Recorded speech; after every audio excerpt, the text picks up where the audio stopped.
Welcome to a new Daily Top Askreddit video. Today's topic.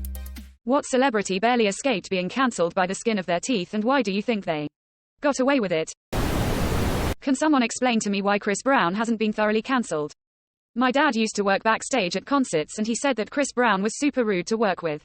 And that his mother was babysitting the whole time and would just trail behind him with the kid, apologizing to anyone he interacted with.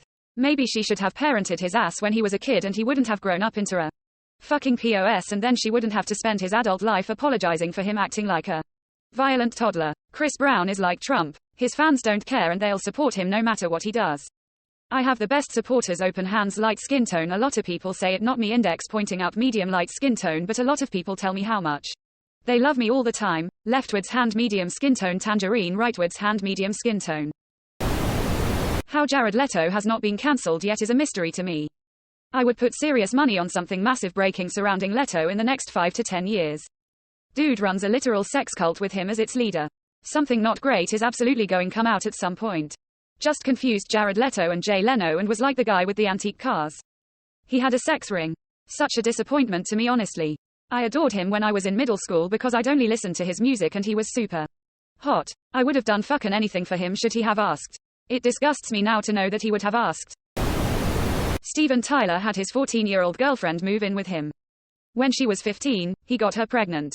Tyler then had her get an abortion, dumped her, and sent her back to her parents.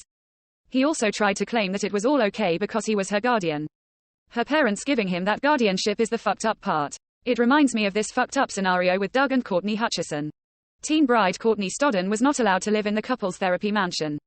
The problem? Pesky state child labor laws requiring that minors work a maximum 8 hours a day when school is not in session. So, yes, the same girl who was old enough to marry a 51-year-old actor in Las Vegas last year when she was 16. With parental consent, was not old enough to be filmed around the clock when the second season of the show was filmed in Los Angeles in early August. They should have been cancelled too, but instead they got to go on another reality TV show to fix the grooming marriage. That was so gross. She's pretty outspoken that we were watching child abuse unfold on TV, behind the scenes. Caitlyn Jenner literally killed a person and that was swept under the rug pretty swiftly. I guess being in a high-profile family with money is enough to get people to forget about it. Buckle up, buckaroo! Exclamation mark, exclamation mark, exclamation mark, quote. I'm not wearing a fake Mooth's tacketh, I'll look silly. Does anyone like Caitlyn though? People were happy for her to transition, but after that I don't think anyone likes her. 2016 to 2018 was very interesting in regards to Caitlyn Jenner. An Olympic gold medalist, on the box of Wheaties. A parental figure of the biggest media, family, and, at the time, seen as a trailblazer for trans women at a time when it was much less controversial to come out as trans. It was like a perfect storm of things that could go right. But a couple of years went by, and she pretty much left the LGBTQ+, trans women in particular, behind her. She transitioned, pulled the ladder up behind her, and left them in the dust. Then came the talk of a political campaign as a Republican. And that was the point I stopped following her story. She pretty much killed any traction she built. I'm definitely not a fan. As a trans person, it makes me angry and sick to my stomach that there was a point in time when she was being treated as the face of the trans community. That person does not represent me, nor will she ever. There are so many more brilliant, earnest, and honest trans folks who deserve attention. I'm no fan of Jenner, but I think swept under the rug is a huge overstatement. She was the fourth car in a 4-car pileup that was caught on video.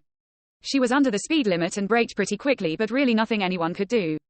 Just want to be fair here, as 99.9% of divers would have had the same outcome if they were in that situation. There were no criminal charges, and IMHO, that was the right decision by the police. And it gets brought up every time her name is mentioned. It's a pretty small rug, as it always comes up in these threads. I can't believe Chris Brown still has a career and that people will work with him and pay to go to his concerts. It's because he's a solo artist and his fans support him. He doesn't have to worry about getting cast in anything or getting funding for a project.